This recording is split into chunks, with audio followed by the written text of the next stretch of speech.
ஆண்டவர் இஸ்ரவேல் ஜனங்களுக்கு அவருடைய ஆரம்பத்தில் கர்த்தர் கொடுத்த வாக்குத்தத்தமே என்ன அப்படின்னா, உனக்குரிய ஒரு இடத்துல நான் உன்னை கொண்டு போய் அங்க உட்கார வச்சு உன்னை நான் அங்க என்ன பண்ணுவேன்னா நிலைப்படுத்துவேன்.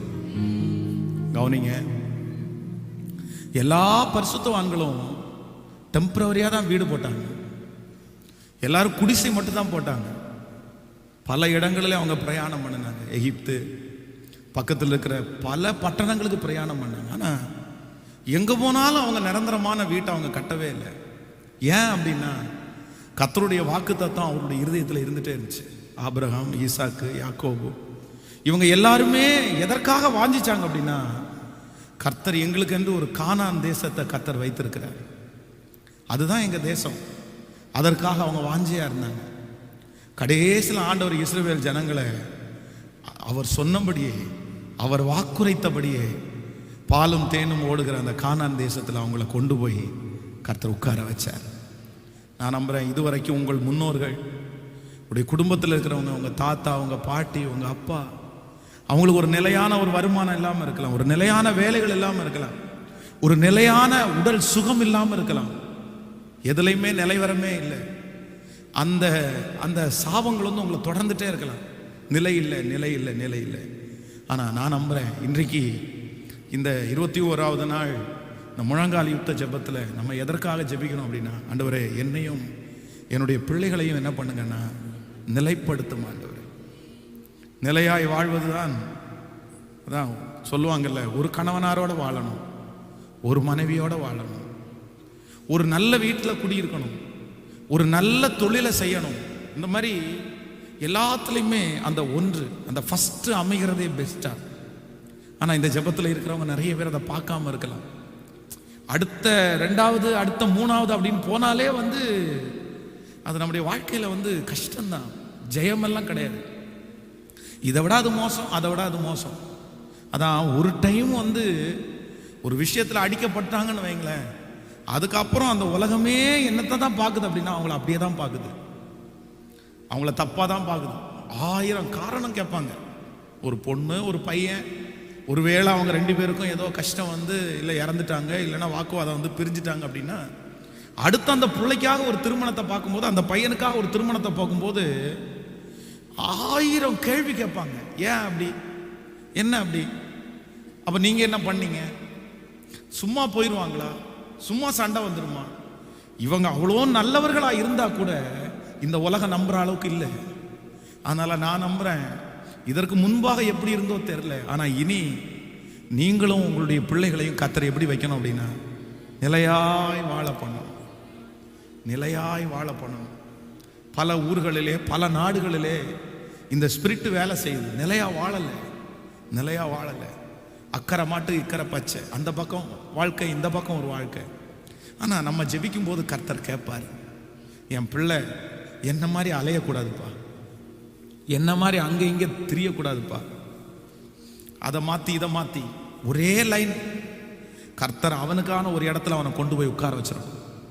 அதில் அவன் வளரணும், அதில் ஒரு பெரிய மரமாக வளரணும். என் கண்ணுக்கு ஆச்சரியமாக இருக்கும். கர்த்தர் அதை செய்வாரா? அதை நான் அடிக்கடி சொல்லுவேன், பிடுங்கி பிடுங்கி நட்டா அந்த மரம் எப்படி வளரும்? எவ்வளோ தண்ணி ஊற்றினாலும், எவ்வளோ உரம் போட்டாலும், பிடுங்கி பிடுங்கி நடுகிற மரம் எத்தனை நாள், எவ்வளோ பெருசாக வளர போகுது? அதே இது அப்படியே ஒரு இடத்துல நடப்பட்டுட்டோன்னு வைங்களேன். நிறைய பேருக்கு பேதுருவை போல இங்கேயா அங்கேயா, எனக்கு இதுவா அதுவா, எனக்கு எதுவுமே டிசைட் பண்ண தெரியலையே, எனக்கு என்ன அப்படின்னாலாம் நிறைய பேர் அந்த கேள்விக்குறிகள் வந்து வந்துட்டே இருக்குது. நான் நம்புறேன், ஆண்டவர் உங்களுக்குன்னு ஒரு பாதை வச்சுட்டார் அப்படின்னா அதில் கேள்விக்குறி உங்களுக்கு வரவே வராது, கண்டிப்பாக வராது. நான் நம்புறேன், என்ன கர்த்தர் வந்து ஒரு இடத்துல கொண்டு போய் ஒரு ஊழியத்திற்காக ஆண்டவர் வச்சார்.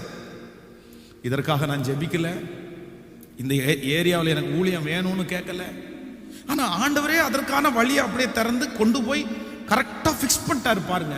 அதில் சமாதானம், அதில் மகிழ்ச்சி, அதில் வெற்றி, அப்படியே பார்க்க பார்க்க பார்க்க பார்க்க பார்க்க எனக்கு வந்து ஒரு நாள் கூட தோய்வே வரல.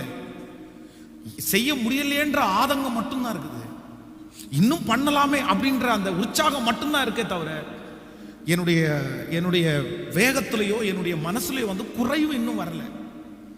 அதை குறிச்ச ஒரு சலிப்பு வரல. ஊழியத்தை குறிச்ச ஒரு சலிப்போ, பிரசங்கத்தை குறிச்ச ஒரு சலிப்போ, ஆராதனையை குறித்த வரவே இல்லை. எத்தனை அவமானம், எத்தனை நிந்த, எவ்வளோ கஷ்டம். ஆனா அது சந்தோஷமா தான் இருக்கு, அது பாக்கியமா தான் இருக்குது. அப்போ ஏன் அப்படின்னா, நான் என்ன நம்புறேன் அப்படின்னா, ஆண்டவரே என்ன பண்ணிட்டார் அப்படின்னா, கர்த்தரே ஒரு இடத்துல கொண்டு போய் என்ன பண்ணிட்டாருன்னா ஃபிக்ஸ் பண்ணிட்டார். அப்படியே நீ இந்த ஏரியாவுக்குரிய வந்தாப்பா, நீ இந்த இடத்துக்குரிய வந்தாப்பா. அதான் 1000 ஆப்பர்ச்சுனிட்டி, 1000 வாய்ப்புகள் வந்தாலும் என் மனசு அது எதுக்குமே இடம் கொடுக்கவே இல்லை. இல்லப்பா, நீ உனக்குரியதை பாரு, உனக்குரியதை செய், இதுதான் நான் உனக்கு கொடுத்தது, இதுதான் உன் வெற்றி. இதுல டெவலப் பண்ணு, இதுல மல்டிப்ளை ஆகு, இதுல வளரு, இதுல கொடிகட்டி பற, இதுல நிறைய ஊழியத்தை எனக்காக செய். நீ இதுல இருந்து பல நாடுகளுக்கு நீ கடந்து போய் இதெல்லாம் செய். ஆனா உன்னை எங்க ஃபிக்ஸ் பண்ணியிருக்கேன்னா இங்கதான். நான் சொல்றேன், இதை கண்டுபிடிக்கிறது அப்படின்றது நம்மளால முடியாது, நம்ம யாராலையுமே முடியாது. உங்க பிள்ளைகளுக்கு நீங்க கண்டுபிடிச்சு கொடுக்கவும் முடியாது. அது என்ன பண்ணணும்னா கர்த்தரே தான் செய்யணும், ஆண்டவரே தான் செய்யணும். கர்த்தர் செய்வாரா அப்படின்னு கேட்டா, யோசேப்பு எங்கேயோ இருந்தவன் தானே, அவனுக்கும் எகிப்திற்கும் என்ன சம்பந்தம்? அவனுக்கும் அவங்க அப்பா குடும்பத்திற்கும் எகிப்திற்கு போகிறதுக்கு ஏதாவது வேலை இருக்கா? ஆனா ஆண்டவருக்கு தெரியும், ஒரு 7 வருஷம் பஞ்சகாலம் வரப்போகிறது. அந்த பஞ்சகாலம் வர்றதற்கு, இந்த தேசத்தையே காப்பாற்றுறதற்கு எனக்கு ஒரு பையன் தேவை, எனக்கு ஒருத்தன் தேவை. அவன் யார் அப்படின்னு சொன்னா, பரிசுத்தமா வாழ்ற ஒருத்தன் தேவை, உண்மையா இருக்கிற ஒருத்தன் தேவை. அதான் சின்ன வயசுல இருந்தே நமக்குள்ள என்ன பண்ணணும்னா, பரிசுத்தத்தை குறித்து ஒரு வாஞ்ச வரணும், விருப்பம் வரணும். வாலிப தம்பிகளுக்கு வரணும், தங்கச்சிகளுக்கு வரணும், சின்ன பிள்ளைகளுக்கு வரணும். நான் பரிசுத்தமா வாழணும்ன்ற அந்த ஆசை எல்லாருக்குள்ளேயும் எழும்பணும். அதுதான் ஆண்டவர் பார்க்கிறாரு. வேதம் சொல்லுது, ஆண்டவர் யோசேப்பை எங்க கண்டுபிடிச்சாரு? ஃபர்ஸ்ட் அடுத்த ஒரு மிகப்பெரிய அந்த அழிவுக்கு தேசம் போகாம தேசத்தை காப்பாற்றுறதுக்கு ஆண்டவர் அவனை எங்க கண்டுபிடிச்சார் அப்படின்னா, தன் சகோதரர்கள் செய்கிற அக்கிரமத்தை தன்னுடைய தகப்பனாரிடத்துல போய் சொன்ன அந்த நாள் கண்டுபிடிச்சிட்டார். கூட பிறந்த எல்லா அண்ணன் தம்பியும் ஆடு மேய்க்க போகும்போது எப்பவுமே பசங்க அப்படின்னு சொல்லும் போதே நான்வெஜ் சாப்பிட்றதுக்கு பிரியமா இருக்கும் அவங்களுக்கு. அதுவும் ஒரு காட்டுக்குள்ள போய் அங்க ஷெட்டை போட்டு தங்கும் போது அவங்களுக்கு நேர்த்தியான சாப்பாடெல்லாம் கிடைக்காது. அங்க தீ மூட்டி அந்த அந்த கறியை அதுக்கு மேல சுட்டு சாப்பிட்றது அப்படின்றது அது ஒரு பெரிய இன்ட்ரெஸ்ட். அது அந்த மாதிரி செஞ்சவங்களுக்கு தெரியும். காட்டுக்குள்ள போய் நான்வெஜ்ஜை சமைச்சு சாப்பிட்றது அப்படின்றது ஒரு பெரிய இன்ட்ரெஸ்ட். அப்போ இவங்களுக்கு அந்த டைம் மிருகம் எல்லாம் கிடைக்காதனால என்ன பண்றாங்க அப்படின்னா, தன்னுடைய மந்தையிலே ஒரு ஆட்டை பிடிச்சி அதை அடிச்சு அதை சமைச்சு சாப்பிட்றாங்க. அப்பா கேட்டா என்ன பண்றாங்க அப்படின்னு சொன்னா, இந்த மாதிரி துஷ்ட மிருகம் பட்சித்துருச்சு, அது போயிருச்சு, 10 காலி ஆயிடுச்சு, 5 காலி ஆயிடுச்சு. அப்படியா தன்னுடைய பிசினஸ், தன்னுடைய குடும்பத்தினுடையது, அதையே அழிக்கிறாங்க பாருங்களேன். இவங்க இத்தனை பேரும் அதை ஜாலியா செஞ்சாலும் ஒரே ஒருத்த மட்டும் என்ன சொல்றான் அப்படின்னா, இது தப்புடா, அப்பாவுக்கு தெரியாம இது செய்யறது ரொம்ப தவறு, இதையே செய்யக்கூடாது. அப்பாட்ட போய் போட்டு கொடுக்குறான் பாருங்க. அப்பா, நீங்க நினைக்கிறது மாதிரி இல்ல, அந்த ஆடுகள் எல்லாம் ஒன்னும் திருட்டு போகவே இல்லை, இவனும் எடுத்து தின்றானுவா, நீங்க கொஞ்சம் ஸ்டிக் பண்ணி வைங்க. அதன் நிமித்தம் யோசேப்பை என்ன பண்ணாங்களாமா, நீங்க பரிசுத்தமா வாழ்றத நினைச்சு உலகம் உங்களை பகைக்கணும், கூட இருக்கிறவங்க உங்களை பகைக்கணும், அப்படித்தான் பகைப்பாங்க. நீங்க ஒரு நாள் பரிசுத்தமா வாழ்ந்து பாருங்க, சுற்றி இருக்கிறவன் என்ன, ஐயோ இவன் ரொம்ப பரிசுத்தமா என்ன சொல்ல போறாங்க, போடா நீ எங்க கூட சேராத, நீ எங்க கூட இருக்காத. ஆனா நான் நம்புறேன், ஒரு பெரிய ரட்சிப்புக்கு பரிசுத்தம் அப்படின்ற ஒன்றை இவன் வாஞ்சிச்ச உடனே கர்த்தருடைய அழைப்பு, கர்த்தருடைய தரிசனம், கர்த்தருடைய அபிஷேகம் அவன் தலைமையில் அப்படியே விழுது. ஆமென். இந்த முழங்கால் யுத்தத்தில் இருக்கிற ஆண்டவருடைய பிள்ளையை வருகிற நெக்ஸ்ட் இயர் காலடி எடுத்து வைக்க போறோம். நான் சொல்றேன், ஆண்டவர் உங்களுக்கு தரிசனத்தை கொடுக்கணுமா, பெரிய அழிவிலிருந்து காப்பாற்றுறதுக்கு உங்களை நம்பணுமா, உங்க குடும்பத்தில் இருக்கிற எல்லாரை விட கர்த்தர் உங்களை தலை நிமிர பண்ணணுமா, எதற்கு முக்கியத்துவம் கொடுங்க அப்படின்னா, ஹோலினஸ், பரிசுத்தத்திற்கு முக்கியத்துவம் கொடுங்க, பரிசுத்தத்துக்கு முக்கியத்துவம் கொடுங்க. அங்க போய் உட்கார்றான் போறோமா, அவனுக்கு ஒரு வேலை கிடைச்சிச்சு, நல்ல இடம், நல்ல வீடு, நல்ல சம்பளம், நல்ல சாப்பாடு, நல்ல கிளைமேட், எல்லார் மத்தியிலையும் ஒரு நல்ல பேரு. ஆனா திடீர்னு அங்க ஒரே ஒரு சோதனை வருது. அதான் ஆண்டவரால் பயன்படுத்த போகிற பரிசுத்தவான்களுக்கு, பரிசுத்தவாட்டிகளுக்கு அதுல சோதனை கண்டிப்பா வந்தே தீரும். பரிசுத்தத்திற்கு தான் உங்களுக்கு சவால் வரும். அப்படி ஒரு சவால் வருது. அதான் வஸ்திரத்தை பிடிச்சாங்களாமா, அது அப்படின்றது அவனை தப்பு பண்றதுக்கு எக்ஸ்ட்ரீம் அளவுக்கு கூப்பிட்டுட்டாங்க. அப்படின்னா தப்பிக்கவே முடியாதுன்னு வைங்களேன். நம்ம சொல்லுவோம்ல, எனக்கு வந்து இந்த மாதிரி ஒரு தப்பு பண்ணக்கூடாதுன்னு தான் நினைச்சேன், பாவம் பண்ணக்கூடாதுன்னு தான் நினைச்சேன்.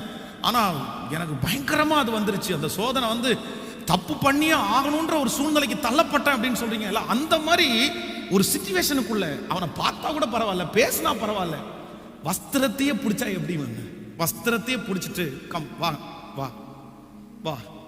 ஆனா ஆண்டவர் மேல இல்ல, இவ்வளோ கர்த்தர் பார்க்கிறார்ல, இங்க யாருமே இல்லை. அது அவங்க சொல்லும் போது சொல்றாங்க யாருமே பார்க்கல அப்படின்னு சொல்றாங்க.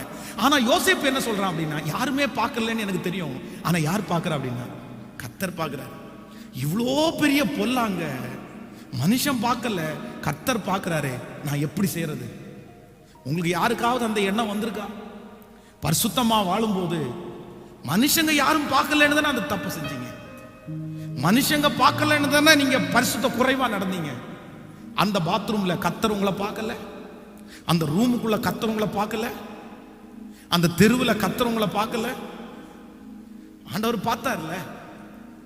அப்போ மனுஷனுக்கு கொடுக்கிற முக்கியத்துவம் கூட நம்ம என்ன பண்றது இல்லை அப்படின்னா கர்த்தருக்கு கொடுக்கறதே இல்லை. அதான் மனுஷனுக்கு பயப்படும் பயம் கண்ணியை வருவிக்கும், கண்ணியை வருவிக்கும். அதனால அந்த பரிசுத்தமா வாழ்ந்ததுனால எங்கேயோ இருந்த ஒரு யோசேப்பை கர்த்தர் இப்ப எங்க கொண்டு போறார் அப்படின்னா, அழகா கர்த்தர் பிளான் பண்ணி எகிப்திற்கு கொண்டு போய் அங்கே அவனை பிக்ஸ் பண்றாரு.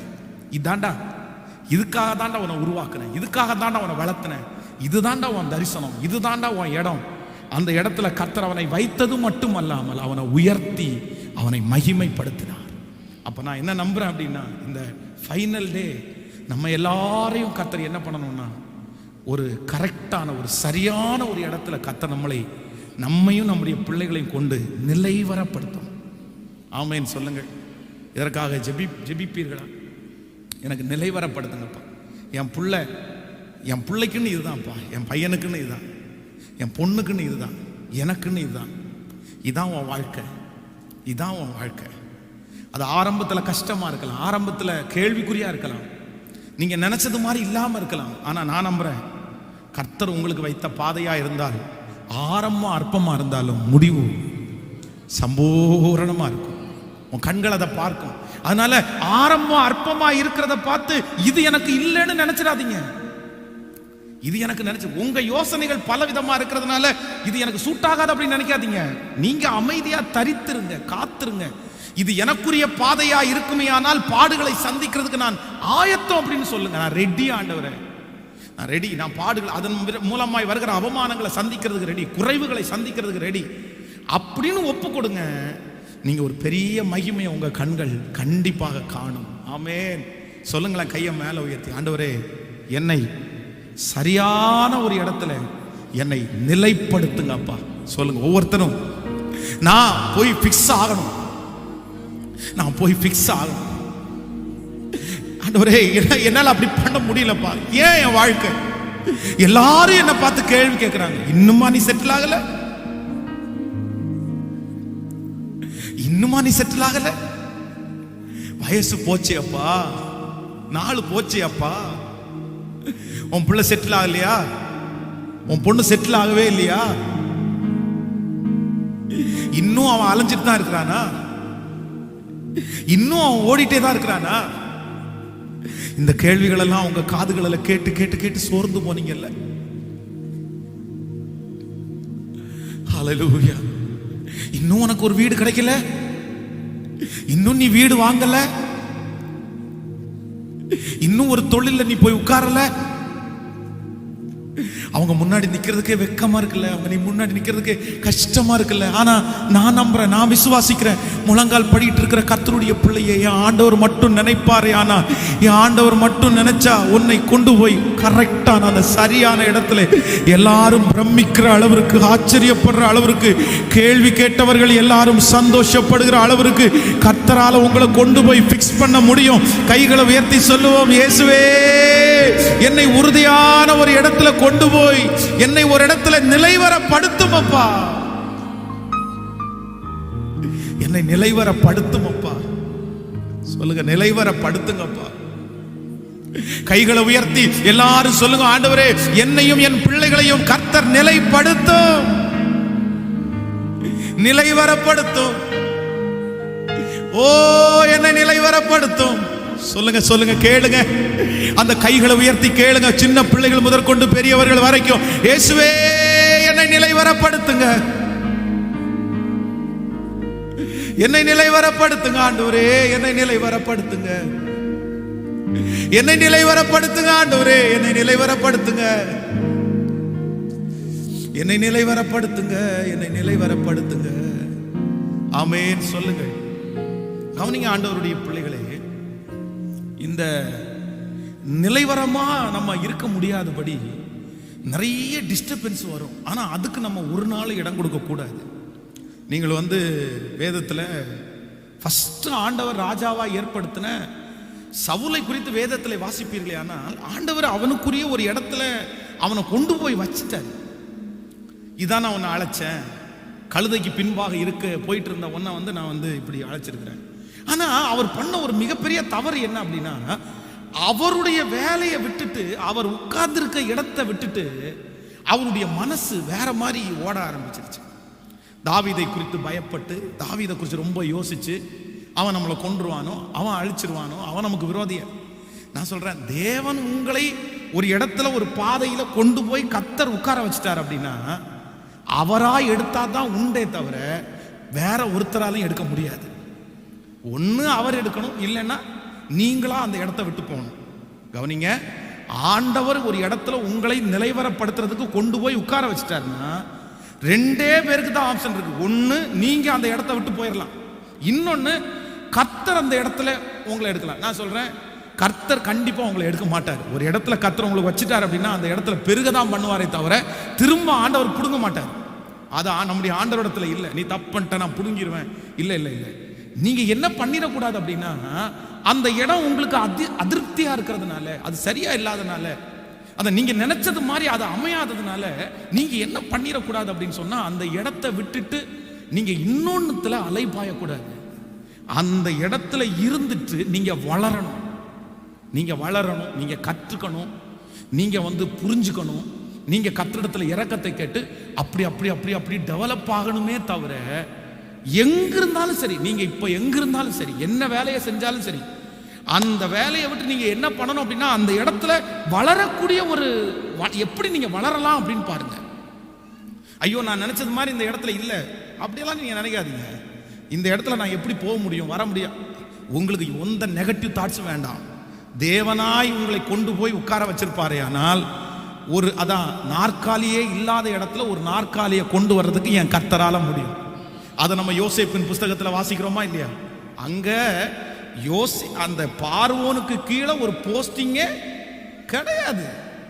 பார்வோன் தான் போஸ்டிங், அவனுக்கு கீழே வேற எந்த போஸ்டிங் கிடையாது, அவனுக்கு மேல எந்த போஸ்டிங் கிடையாது. ஆனா என் ஆண்டவர் அங்கே யோசேப்புக்கு என்று ஒரு நாற்காலியை கர்த்தர் ஆயத்தப்படுத்தினாரா? உங்க மேல கர்த்தருடைய அபிஷேகம், கர்த்தருடைய நடத்துதல் இருக்குமானால் அந்த இடத்துல நாற்காலியே இருக்க வேண்டிய அவசியமே இல்லைனாலும், என் கர்த்தர் உங்க ஒரே ஒரு நபருக்காக கொண்டு வந்து அந்த இடத்துல போட்டு உங்களை அங்க உட்கார வச்சு உன் சகோதரர்களுக்கு முன்பாக, உன் சொந்தங்களுக்கு முன்பாக கர்த்தர் நிறுத்துறதற்கு வல்லவராய் இருக்கிறார். என் ஆண்டவர் அவ்வளோ பெரிய தேவனாகிய கர்த்தர். ஆமேன்னு சொல்லுவோம். அங்க இல்ல, ஆனா கர்த்தரே உருவாக்குவார், கர்த்தரே உருவாக்குவார். அப்ப நம்ம செய்ய வேண்டியது என்ன அப்படின்னா, நீங்க இருக்கிற இடத்துல இருந்து என்ன பண்ணணும்னா, நீங்க நிறைய கத்துக்கணும், நீங்க வளரணும். நீங்க அங்கிருந்து ஆண்டவர் உங்களை எடுக்கிறாரா, கொண்டு போறாரா, இன்னொரு இடத்துல கொண்டு போய் வைக்கிறாரா, அதெல்லாம் அப்புறம், அதெல்லாம் அடுத்தது பார்த்துக்கலாம். இப்ப கர்த்தர் உங்களுக்கு கொடுத்துருக்கிறாரா? இப்ப அதான் யோசேப்பினுடைய ஸ்பிரிட்டே அப்படிதான். இப்ப எங்க கர்த்தர் உங்களை வச்சிருக்கிறாரு, அந்த இடத்துல பெஸ்டா இருங்க. யோசேப்பு போத்திபாருடைய வீட்டில் அவன் இருந்தான். போத்திபாருடைய வீட்டில் அவன் இருக்கும்போது வேதம் சொல்லுகிறது, அவன் செய்கிறது எல்லாவற்றையும் கர்த்தர் என்ன பண்ணாராமா? வாய்க்க பண்ணுகிறார். எல்லாவற்றையும் வாய்க்க பண்ணுகிறார். அவன் அந்த இடத்துல நேர்த்தியா நடக்கிறதுனால அந்த வீட்டினுடைய எஜமானன் தன்னுடைய வீட்டில் இருக்கிற மொத்த பொறுப்பை யார் கையில கொடுத்தாராமா? அதற்கு பிறகு அங்க இருந்து இப்ப இது நம்முடைய இடம் இல்லை, அடுத்து நெக்ஸ்ட் ஷிஃப்ட் ஆகிறார். எங்க ஷிஃப்ட் ஆகிறாரு? சிறைச்சாலை. சிறைச்சாலையில போன உடனே சிறைச்சாலையினுடைய நடத்துதலை பார்த்து சிறைச்சாலை தலைவன் என்ன பண்றான் அப்படின்னா, மொத்த பொறுப்பையும் யார் கையில கொடுக்குறாங்க? அதற்கு அப்புறம் மூணாவது எங்க போய் நிற்கிறாரு? பார்வோனுக்கு முன்பாக. பார்வோனுக்கு முன்பாக நிற்கும் போது பார்வோன் என்ன பண்றாரு? மொத்த பொறுப்பை யார் கையில கொடுக்கிறாரு? இது எவ்வளவு பெரிய வெற்றி பாருங்க. இந்த அபிஷேகம் நமக்கு வேண்டாம். நீ எந்த இடத்துல போய் நிக்கிறீங்களோ அந்த இடத்துல எத்தனை வருஷம் நீங்க இருக்கிறீங்கன்னு தெரியாது, எத்தனை மாசம் நீங்க இருக்கிறீங்கன்னு தெரியாது. ஆனா மொத்த கண்ட்ரோலும் உங்க கையில வரணும். நான் சொல்றது உங்களுக்கு புரியுதா? அந்த அளவுக்கு நீங்க எப்படி இருக்கணும்னா, அதான் பெர்ஃபார்ம் பண்றாங்க அப்படின்னு சொன்னாங்கல்ல, உங்களுடைய அந்த நடத்துதல், உங்களுடைய அந்த பெர்ஃபார்மன்ஸ் வந்து அப்படி இருக்கணும். அதான் ஸோ மிஸ், நீங்க அந்த இடத்த விட்டு போனீங்க அப்படின்னா அவங்க மிஸ் பண்ற அளவுக்கு இருக்கும். நம்ம ஆனா என்ன பண்ணுவோம் தெரியுமா? அந்த இடம் உடனே பிடிக்கலையா ஒண்ணுமே செய்ய மாட்டோம். அதான் கிடக்கட்டும், அதங்க போட்டும், எத்தனை நாள் தான் குப்பை கொட்டுறது, எத்தனை நாள் தான் பண்றது. உங்களை பேசணும். உங்களை நீங்க 2 வருஷம் இருக்கலாம், 1 வருஷம் இருக்கலாம், உங்க இடத்த அதுக்கப்புறம் யாருமே ஃபில் பண்ணக்கூடாது. நான் சொல்றது உங்களுக்கு புரியுதா? நீங்க இருந்துட்டு போன அந்த இடத்த எத்தனை படிச்சவங்க வந்தாலும் அவன் இருந்த இடத்த வேற யாரும் ஃபில் பண்ண முடியாதியா. அவன் அப்படி கண்ணீர், அப்படி அப்படி அப்படி அந்த மாதிரி தேசம் போற்றப்படுகிற நாள் வந்துச்சு அப்படின்னா கர்த்தரே, அதான் ஒரு போத்திபாருடைய வீட்டு போகலாம், ஒரு சிறைச்சாலை போயிடலாம், ஆனா கர்த்தர் பார்வோனுடைய வீட்டில் நம்மளை என்ன பண்ணுவார் அப்படின்னா நிலையாய் பண்ண. ஆனா நம்மகிட்ட இருக்கிற ஒரு பெரிய பொல்லாத குணம் என்ன அப்படின்னா, நமக்கு பிடிச்சா மட்டும்தான் அங்க என்ன பண்ணுவோம் இருப்போம் அப்படின்றத வேற, பிடிச்சா மட்டும்தான் நல்லா செய்வோம், இல்லைன்னா செய்ய கூட மாட்டோம். அது பிடிக்கல அப்படின்னு வைங்களேன், அப்படியே காமிச்சிடும். நம்ம மனசு சொல்லும். இதான் நிறைய பேர் வேலைக்கு போற இடத்துல என்னத்தை செஞ்சு நம்ம என்னத்தை கண்டோம், என்னத்தை கொடுத்துட்டான், எப்படினாலும் உழைக்க தான் போறோம், எப்படினாலும் நம்ம வாங்குற சம்பளத்துக்கு உழைச்சி தான் ஆகணும். நான் சொல்றேன், அதை எரிச்சலோடையும் கோபத்தோடையும் வெறுப்போடையும் செய்கிறத விட்டுவிட்டு பெஸ்டா செஞ்சு பாருங்க. எந்த மேனேஜரும் உங்களை தூக்கி போடுறதுக்கு யோசிப்பாங்க.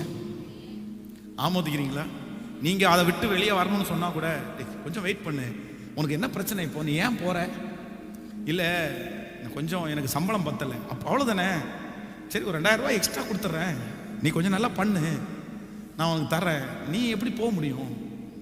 அந்த அளவுக்கு இடத்தை பிடிக்க வேண்டிய வேலை. சொல்லுங்க ஆமென்.